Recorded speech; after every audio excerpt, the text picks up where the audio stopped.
Organ donation is the gift of life for many desperately ill people, including Fred Howe of Dyker Heights, Brooklyn, who was saved by a stranger.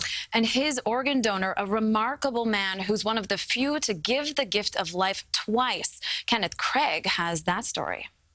Joe Gilvory doesn't think of himself as a hero, but few people have ever done what he did, recently donating 2 organs to 2 strangers in need.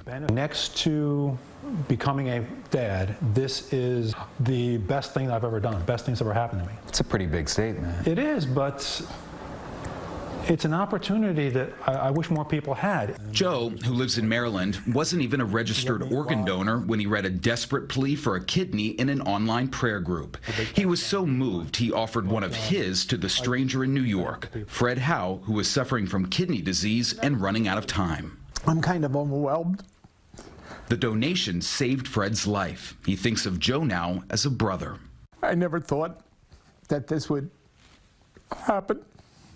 Could never have dreamt it, could never have made this story up. But the story doesn't end there. I told people afterwards, if I could do this again, I would.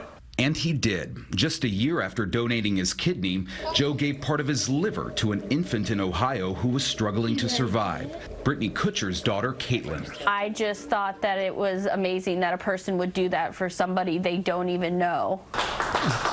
The Kutchers had the opportunity to thank him in person after the surgery. He's got a really, really, really good heart, and he's family now. The transplant was done at Cleveland Clinic using a minimally invasive technique. Dr. Koji Hashimoto hopes these medical advances encourage more people to consider donating. You can increase the safety of living donor. I think that is very, very important for the healthy person who are thinking about organ donation.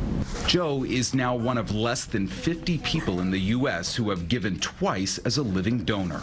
I have connections to people that I couldn't have any other way. I just feel like I got to be part of something so good.